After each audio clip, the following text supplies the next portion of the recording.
Merhabalar Ahat'cığım. Bak sana ne getirdim. Aa, harikaymış bu top. Evet. İçinde neler var merak ediyor musun anneciğim? Onun içinde neler var birlikte bakalım mı? İçinde bak burada bir şeker görünüyor. Orada şeker var sanırım. Aa, baba bize ne almış Ahat? Baba sana çok güzel bir şeker almış. Hem de böyle kahramanlı bir şekermiş.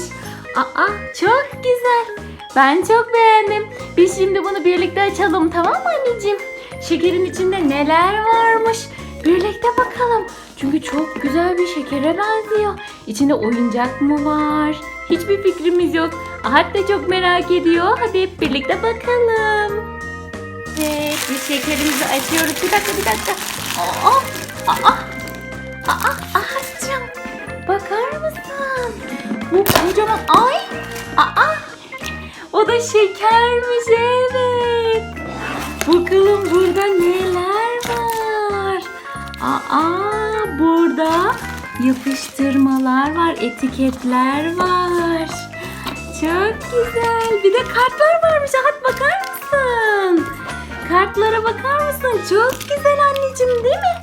Hadi sen bize göster o kartları. Neler varmış o kartlarda? O neymiş? O neymiş? Bakabilir miyim anneciğim? Burada bir kedi varmış. Kedi. O neymiş? Burada bir şeker arkadaşlar. Şekermiş bu da. Çok güzel bir şeker ve böyle çilekli bir şekermiş. Bakalım mı? Bak. Ahat, bunlara bakar mısın? Bak Ahat bak.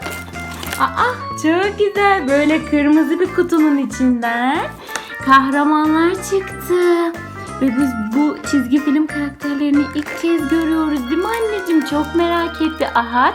Şekerlerin arasında bunu seçti. Evet anneciğim. Bakalım o kediyi de çıkaralım paketinden. Çok güzelmiş sanırım bu. Ay, çok güzel, hem de sarı bir kedi şekliymiş bu. Bak. Evet, bakın. Kedi var orada. Burada da şeker varmış, bakar mısın? Şeker varmış burada. Ama nasıl açılıyor? Bak. Ay, çıkmıyor bu şeker anneciğim. Ahat'cığım, bu kartları böyle tek tek yırtabiliyoruz, biliyor musun? Bu kartlarla sanırım oyun oynanıyor. Bak. Kırmızı ve yeşil olan, yeşilleri ayrı yerlere koyalım. Ha, sen o şekeri istiyorsun. Salla bakayım o şekeri. Bakalım mı o şekerin tadına? Bakalım, hadi o şekerin tadına bakalım. Nasıl bir şeymiş bu şeker ya? Nasıl bir şekermiş bakalım. Şekeri buraya döküyorum. Dur, hayır, çıkma, masaya çıkma. Bak, ben döktüm buraya. Şekeri döktüm buraya. Ahat, dur bir dakika. Hadi al, otur güzelce. Güzelce otur oraya. Tamam. Bak, burada şekerler var. Ahat bak, al. Al anne. Ay. Ahat'cığım, patlayan şekermiş bu. Ağzında çıtır çıtır sesler geliyor. Evet, al bakalım. Al bakalım ağzına.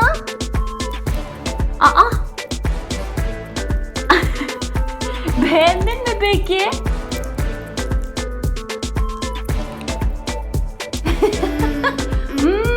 Çok güzel. Seversin tabii ki de şekeri. Al bakalım, bir daha al buradan şeker. Ahat'cığım, şeker al bir daha. Bak burada. Ahat, şekerler burada.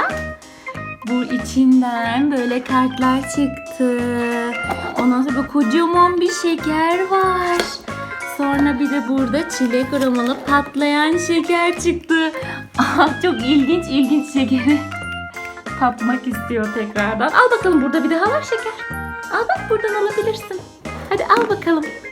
Al bakalım orada. Nasıl tadı Ahat? Çok mu ses çıkıyor ağzında anneciğim? Ağzında patlayan şekermiş o ya. Çok güzel. Biz çok beğendik. Böyle toplardan sizler de alabilirsiniz.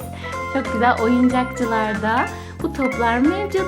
Hadi biz şimdi bay bay yapalım mı anneciğim? Hadi bay bay.